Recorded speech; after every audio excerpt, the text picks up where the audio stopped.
तो गाजा पट्टी, जहां पर बेस बताया जाता है हमास के आतंकवादियों का, हमास के सैन्य ठिकाने वहां पर हैं और उस ठिकाने से हमला हुआ इजराइल के ऊपर। इजराइल के शहर धमाकों से लाल हो गए क्योंकि एक के बाद एक दो नहीं बल्कि 5000 रॉकेट दागे गए हैं, जिसने इजराइल के एयर डिफेंस सिस्टम को भी नेस्तनाबूद किया।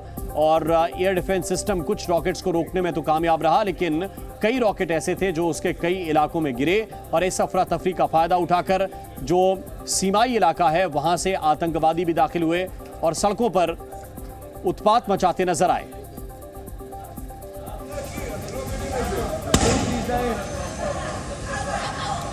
और इस वक्त एक और बड़ा अपडेट मिल रहा है, एक और बड़ी खबर इस वक्त मिल रही है। ऋषि सुनक का बयान आया है। इस वक्त की बड़ी खबर आपको बता रहे हैं, हमास के हमलों के बाद ऋषि सुनक का बयान आया है और आतंकी हमलों से स्तब्ध हूं, ये ऋषि सुनक ने कहा है। इजराइल को रक्षा करने का पूर्ण अधिकार है, ये ऋषि सुनक ने कहा है। इस वक्त की बड़ी खबर, लगातार कई देश इजराइल का अब समर्थन कर रहे हैं और उनमें ब्रिटेन भी है। ब्रिटेन ने कहा है कि आतंकी हमलों के बाद इजराइल को अपनी रक्षा करने का पूर्ण अधिकार है।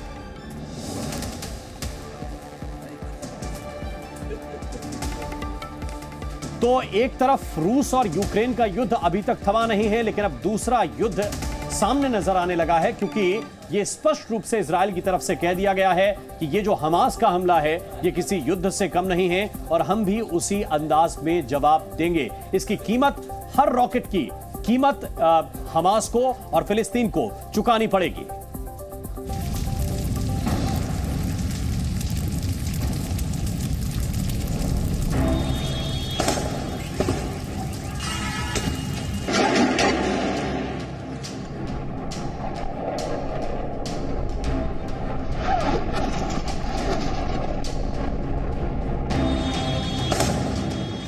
रूस यूक्रेन युद्ध की आग अभी बुझी भी नहीं है और महायुद्ध का एक और बड़ा मोर्चा खुल गया है।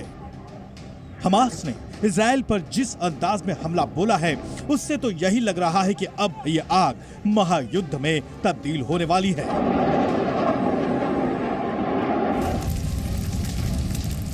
आज सुबह जब इजराइल के लोग गहरी नींद में सोए हुए थे तभी इजराइल के 3 शहरों को हमास के कट्टरपंथियों ने निशाना बनाया।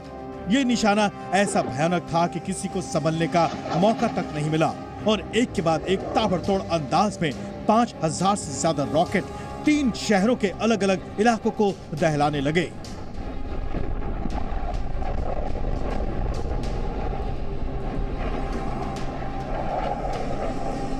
फिलिस्तीन की तरफ से हुए इस हमले के बाद इजराइल ने जोरदार पलटवार शुरू कर दिया है। इजराइल सरकार ने अपने नागरिकों को घर के अंदर रहने की सलाह दी है। गाजा पट्टी की तरफ से इजराइल के कई रिहायशी इलाकों पर रॉकेट दागे गए, जिसके बाद इजराइल की सेना ने अलर्ट करने वाले सायरनों के बटन को ऑन कर दिया।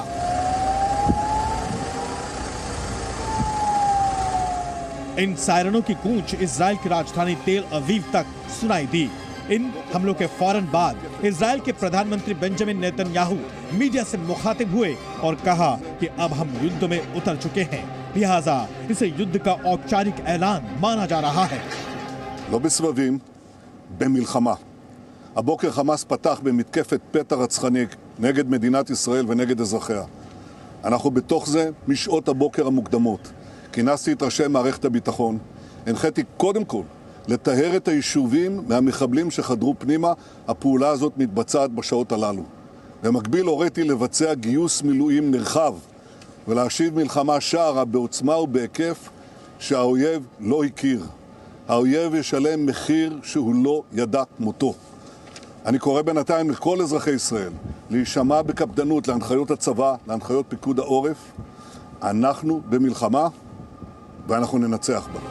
फिलिस्तीन की तरफ से इजराइल पर यह हमला ऐसे वक्त में किया गया है जब गाजा और इजराइल के अस्थिर सीमा पर कई हफ्तों से तनाव का माहौल बना हुआ है। इधर फिलिस्तीनी आतंकी संगठन हमास के नेता मोहम्मद डेफ ने बयान जारी करते हुए कहा कि हमास ने इजराइल के खिलाफ एक नया ऑपरेशन शुरू किया है। इस ऑपरेशन का नाम ऑपरेशन अल अक्सा दिया गया है। हमास के सैन्य कमांडर मोहम्मद डेफ ने कहा, चल रहे ऑपरेशन को अल अक्सा फ्लड नाम दिया गया है।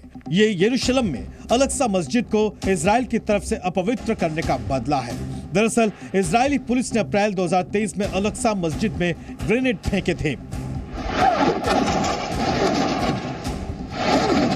जाहिर है हमास और फिलिस्तीन की कारिस्तानियों की वजह से दुनिया एक और महायुद्ध की तरफ बढ़ने लगी है। वहीं जानकारों का कहना है कि आने वाले दिनों में जब इजराइल पूरी ताकत के साथ पलटवार करेगा तो फिलिस्तीन को संभलने तक का मौका भी नहीं मिलेगा। वेस्ट बैंक के अंदर में जो इजराइल में जो गाजा स्ट्रिप है और जो वेस्ट बैंक है जहां पैलेस्टीनियन और इजराइल के बीच में जो स्टैंड ऑफ है उसके ऊपर में बहुत बड़ा डेवलपमेंट है।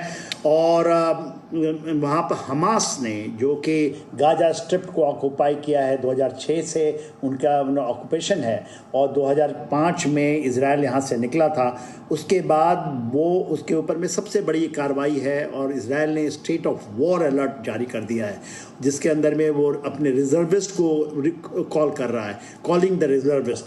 तो ये एक युद्ध की हालात बनी है और ये युद्ध इतनी दिन शांति के बाद पैलेस्टीनियन और इजराइल के बीच में खास करके हमास के साथ में ऐसा लगता है युद्ध छिड़ेगा।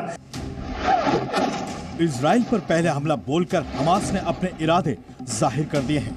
हमास को ये भरोसा है कि दुनिया के कई मुल्क उसके साथ खड़े हो जाएंगे।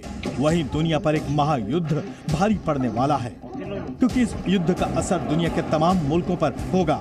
वहीं खतरा तो ये भी है कि कहीं ये युद्ध विश्व युद्ध में तब्दील न हो जाए। आज हम देखें तो रूस यूक्रेन युद्ध के बाद आज की घटना निश्चित रूप से पूरे विश्व के लिए एक बड़ी शांति और सुरक्षा की चुनौती पेश करने वाली है क्योंकि इजराइल हमास के खिलाफ जवाबी कार्रवाई करने से नहीं चुकेगा और उसने साफ किया है कि हमास को इस आक्रमण के लिए बहुत बड़ी कीमत चुकानी पड़ेगी। जहां तक इजराइल फिलिस्तीन संघर्ष के इतिहास का सवाल है, निश्चित रूप से 1967 में अरब इजराइल वॉर के बाद इजराइल ने वेस्ट बैंक पे अपना प्रभुत्व स्थापित कर लिया और यह संघर्ष उसके बाद लगातार जारी है। हमास के हमले पर इजराइल के रक्षा मंत्री का सख्त बयान आया है। उन्होंने साफ कर दिया है कि अब निर्णायक लड़ाई होगी। חמאס עשה טעות חמורה הבוקר, הוא פתח במלחמה כנגד מדינת ישראל. חיילי צה"ל נלחמים בכל נקודות החדירה כנגד האויב. אני קורא לאזרחים להישמע להוראות פיקוד העורף ולבצע אותם כלשונן. מדינת ישראל תנצח במלחמה הזאת. जाहिर है रूस यूक्रेन युद्ध के साथ साथ अब इजराइल और फिलिस्तीन के बीच हमास को लेकर छिड़ने वाली जंग खौफनाक साबित होगी। ब्यूरो रिपोर्ट, जी मीडिया।